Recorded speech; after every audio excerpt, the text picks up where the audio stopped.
സുഹൃത്തുക്കളെ, ആദ്യമായി ഇന്നലെ ഇവിടെ പറഞ്ഞ ആശാ ഭോസ്ലേക്ക് ആദരാഞ്ജലികൾ അർപ്പിക്കുന്നു. ഒരു കാലത്ത് ഹിന്ദി സിനിമയിൽ 3 സഹോദരിമാരായിരുന്നു അടക്കി ഭരിച്ചിരുന്നത്. ലതാ മങ്കേഷ്കർ, ആശാ ഭോസ്ലെ, അതിൻ്റെ അനുജത്തി ഉഷാ മങ്കേഷ്കർ. അതിൽ ഉഷാ മങ്കേഷ്കർ അപൂർവം ചില ഗാനങ്ങളെ പാടാറുള്ളൂ. അതേസമയം ലതാ മങ്കേഷ്കറും ആശാ ഭോസ്ലെയും ഇഷ്ടം പോലെ പാട്ടുകൾ. ലതാ മങ്കേഷ്കർ ഏറ്റവും കൂടുതൽ ഡുവറ്റ് പാടിയതും റഫിസാബിൻ്റെ കൂടെയാണ്. അതേസമയം റഫിസാബ് ഏറ്റവും കൂടുതൽ ഡുവറ്റ് പാടിയത് ആശാ ഭോസ്ലെയുടെ കൂടെയാണ്. അങ്ങനെ ഒരു ഇതുണ്ട്.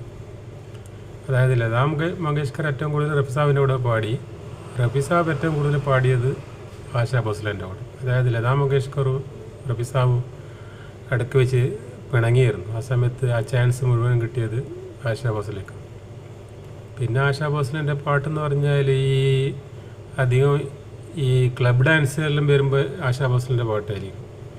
ഏ മേരെ ദിൽ പ്യാർ കാ ദീവാന, അതെല്ലാം പോലത്തെ പാട്ട് ഏലൻ ഡാൻസ് കളിച്ചിട്ട് പാടുന്നത്. അപ്പം ഏലന് വേണ്ടിയിട്ട് ഏറ്റവും കൂടുതൽ പാടുന്നത് പിന്നെ ആശാ ഭോസ്ലെ.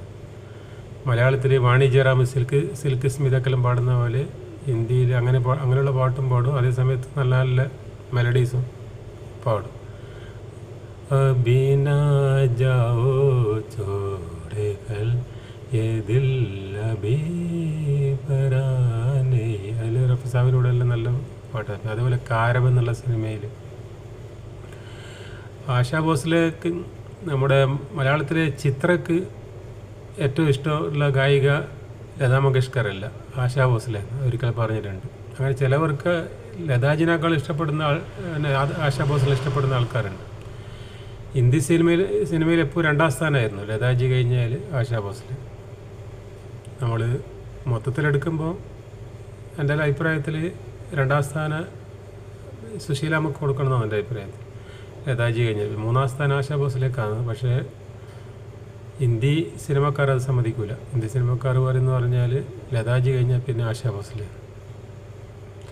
അപ്പോൾ എന്തായാലും 2ാം സ്ഥാനം 3ാം സ്ഥാനം അങ്ങനെയല്ല. ഗായകന്മാർക്കൊന്നും അങ്ങനെ 2ാം സ്ഥാനം 3ാം സ്ഥാനമൊന്നുമില്ല. എല്ലാവരും അവരുടേതായ ശൈലിയിൽ നന്നായിട്ട് പാട്ട് പാടും. ഒന്നിനൊന്നും മെച്ചമായിരിക്കും ചിലത്.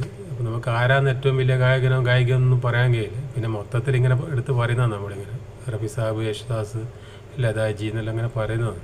പക്ഷെ ഇപ്പോൾ ബ്രഹ്മാനന്ദൻ, മലയാള സിനിമയിൽ ബ്രഹ്മാനന്ദൻ്റെ പാട്ട് ബ്രഹ്മാനന്ദൻ പാടുന്ന പോലെ വേറെ ഗായകന്മാർ പാടിയാൽ ശരിയാവില്ല. അപ്പോൾ ഇന്ന്